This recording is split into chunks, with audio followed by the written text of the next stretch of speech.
I've invented a device that is going to revolutionize the entire world.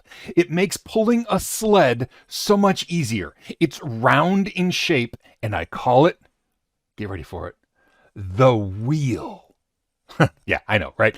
Reinventing the wheel is something that unfortunately I do all the time when I'm doing programming. And with Bash scripting, it can be even easier to do so because while Bash doesn't have a lot of like libraries that you can pull in order to use, it does have a few shortcuts that you may not be aware of. And so you might find yourself in reinventing the wheel over and over, doing things that Bash has built in for you already. And I want to show you some of those and also just cover a little bit more of the common used built-in variables or special variables in Bash. So first of all, let's talk about arguments. And I know we covered that in our last video, but there's a little bit more that you should know.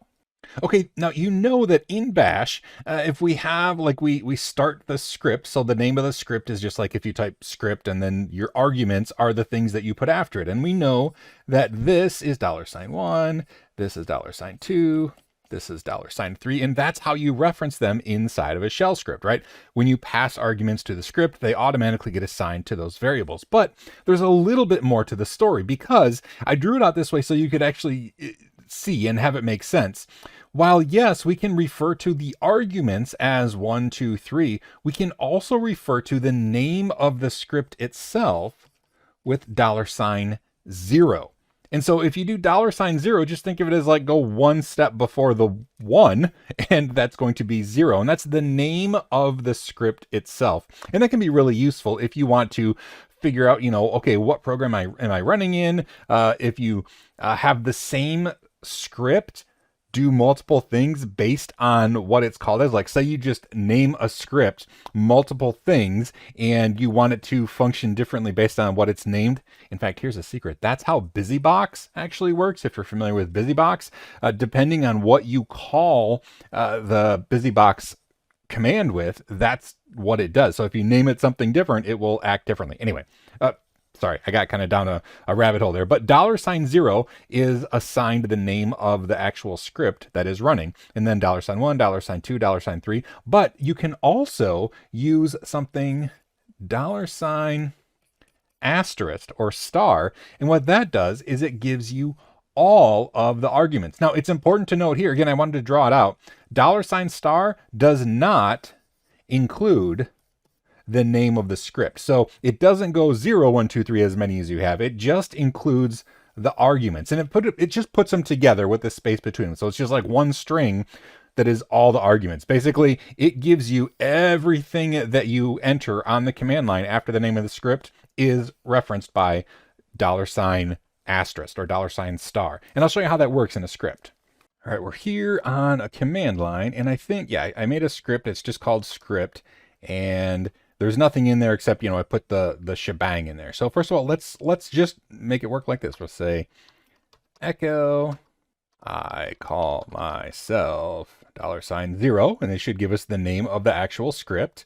Echo, you told me, and then we'll do $1, $2, $3. And then we'll also display that information, or as a star would say, get it, star, $star. I'm so clever. And it should give us that same information that 1, 2, 3, 4 gave us, with one exception. So we'll save this as it is, and then we will execute it. So let's do script and 1, 2, 3. And it should give us, I call myself .script, okay, because that's what was executed, is the / script. If we put it somewhere else, it wouldn't give us that / you told me 1, 2, 3. Sure enough, use those arguments. Or as a star would say, see again, it's just 1, 2, 3. Now this script does break in one situation, and you've probably already guessed it. What if we did script 1, 2, 3, 4? See, we still get the same results with the asterisk because that gives us everything past there. So as a star would say 1, 2, 3, 4, but this line, you told me 1, 2, 3. Remember, I didn't put $4 in the script, so it didn't give us that fourth argument. But the asterisk gives us everything, regardless of how many we actually have, how many arguments we've actually given the script. Okay, there's a couple other ones that are, they're not really related. So there's a couple other ones though. We can do this right in the command line, not inside of a script. So if we do echo $, so the variable is actually $, and we reference the variable by using the $. So $, this gives us the PID or the process ID of the currently running shell, like the shell that it's currently running in. In this case, this is just our bash script or our bash shell that we are in. So if we were to do ps minus aux grep bash, let's see, we should see, yeah, so this is the bash terminal that we're in, and look at that. This is the PID that it gave us, and this is the PID of the running bash script. But remember, if we actually run a script, that creates a subshell. So it starts bash all over again, and it will have a different PID, right? So that's what that shebang at the top of our script does, is it actually tells us that it to start a new shell, a subshell. So let's look at our script real quick, and we'll add another line at the bottom. And here we're just going to say echo the $, or just the $, variable. All right, so at the end, we'll do that, and we'll execute it. Now, it's not going to say anything if I don't give it any arguments afterwards, but it won't error out. It just doesn't have any arguments added. So if we do this, we'll see, all right, yep, that's what we expected. But now look, or as a star would say, and then the line that is showing the $, one shows us this PID. But if we were to do and look for bash again, we'll see bash is still running with that same process ID that was running before. We haven't exited the shell. We started a new shell. If we run the script again, it will be a whole new PID. Oop, not that again. Run the script again. It's a whole new PID. See up here, it was 10341. Now it's 10347. Now that might not seem useful, but if you're trying to figure out the process ID of the script that is currently running, it can be kind of a pain in the butt to try to figure out how to go about finding that. But it's nice to know that it's right there in an environment variable for you to use any time you want. Now there's another one that isn't useful until it's useful. I guess they're all like that. But let's do echo, $, question mark. Now what this gives us is the exit code of the previous command. Now, if you went through the Linux Essentials series, you know that an exit code is the code that is assigned to actually this variable when a process is done. If it is successful, like it doesn't have any errors, then the exit code will be 0. However, if there's an error, the exit code will be something other than 0. And that's useful once we start learning about conditionals. We can base it on did the previous thing fail or not? So I'll show you what that looks like. Let's say ls. So we know that succeeded. So if we look at the previous exit code, it's going to be 0 because our ls command was correct, right? But what if we do rm blah, blah, blah, blah, blah, and I say there is no file blah, blah, blah, blah, blah that I just typed. So now if we look at the exit code of the previous command, it's going to be something other than 0, and it is. It's 1. That means that whatever happened before has failed. Okay? Now what if we do it again? Oh, what the heck?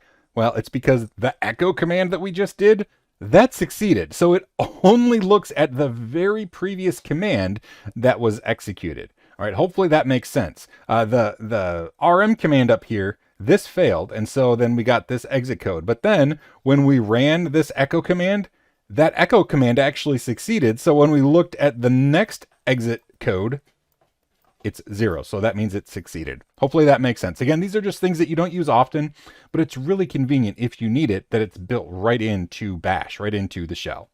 Now there are a couple other ones that are useful, and these are just built into the environment too. I'll look at them. We won't put them into a script because you'll see how useful they might be.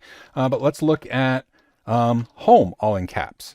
Well, that's the home directory of the current user. Another one that's useful, we could do echo user, and it's going to show the username of the person that's actually executing the current shell, whether it's inside a script or right on the command line here.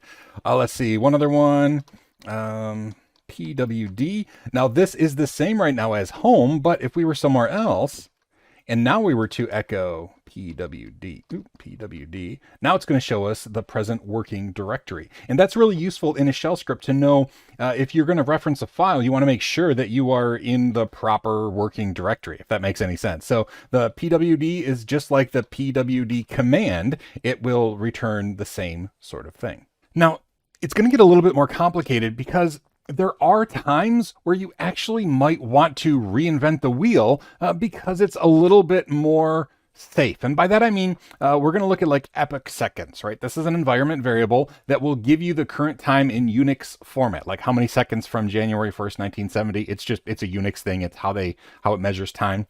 But you can only utilize that environment variable if you're in Bash version 5 or later. And so a lot of times I won't use that. I will create my own variable calling out to the system date command. So let me show you what I'm talking about, because there's two ways to get the same information, but if you don't have a current version of Bash, it might not work. So if we're here on the command line, and no, every time I do it on the command line, it's going to work inside of a shell script too, because that's all shell scripts are, just Bash script commands put together inside of a script. So if we were to echo epoch seconds, that's going to give us the current time in Unix time. If I do it again, it's going to be like a couple seconds later. See, this is the number of seconds since January 1st, 1970. I know it's weird, but it's just a really great way to get the date because it's easy to do math with that, right? You can just add and subtract. It's really, it is nice, even though it seems like a weird way to keep track of dates.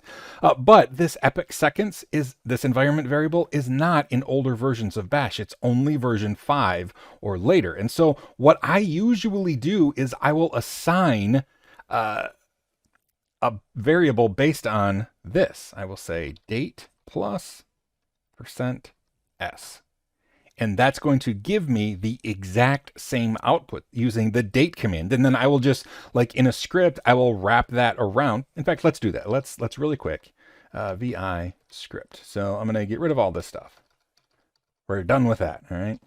I'm going to say my date equals date plus %s. And that's my date. And now we can say echo epoch seconds and echo my date. And this should give us the same thing twice, right? Because all I've done is assigned my date to the output of the command date plus %s. So if we save this and we execute script, sure enough, it gave us the exact same thing. So a lot of times I like to build my own rather than relying on the nice built-in environment variables that exist. There's another one. If you want a more exact version, you can look at epoch real time, and this will give you to like 6 decimal places the exact number of seconds. So that's very, very, very precise.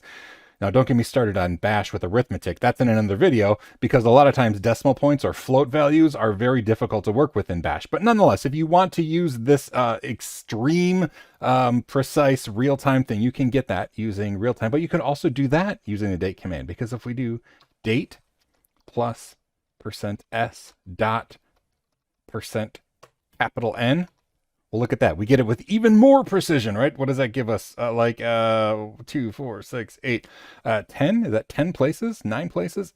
Oh, very, very precise. Anyway, so we can get the information in multiple ways. It's nice to know that there are some things built in, but a lot of times I won't even use them. And one more example, I know this is like, it feels like we're kind of in the weeds, but I want you to know that there's a lot of environment variables out there that you may or may not want to use. And some more are, let's look at, I have a list up here. Oh, that's my dog. Host type. Ooh, I forgot the $sign. So if we look at host type, it's going to tell us the kind of operating system we have. In this case, it's a 64-bit x86 operating system, as opposed to like an ARM-based something. If we were running on a Raspberry Pi, it would be different, right? So that's the host type. But we could also do that with uname-m. Get the same information. So we could wrap that into, into a variable assignment and get that information. Another one is going to be echo OS type. That's going to give us Linux GNU, but we could also do uname dash Oh, and I think this is a slightly different way of saying it. Yeah, it's a slightly different format, but I mean, again, this is the same information that we can get using those environment variables. One, and then one more, and I'll be done. Echo machine type, and this is going to give us that whole string, which again we could also get with uname -I, and oh, that just gives us. Oh, what did I do? I guess it gives us the same information as -M, just the x86-64. So I guess machine type gives you a little bit more specific information. Anyway, the point is there's a lot of environment variables that you have, and you don't necessarily have to use them. You can build your own. So if you don't remember the environment variable name, that's fine. Just use a command and get that information yourself. And there may be some people out there who say, Sean, but if you are calling to the system and you're using the date command or you're using the uname command, it's going to slow down the script and it's going to run slower than if you were to use already existing environment variables that are in memory. It's going to be much more efficient.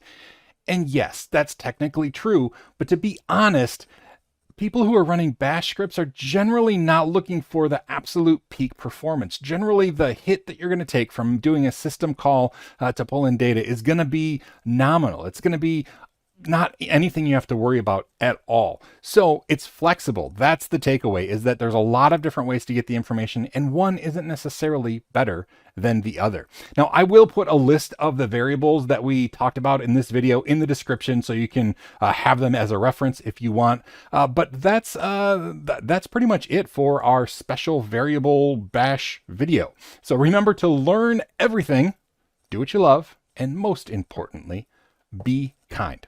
I hope to see you next time where we learn more and more and more about bash. It's so cool. See you then.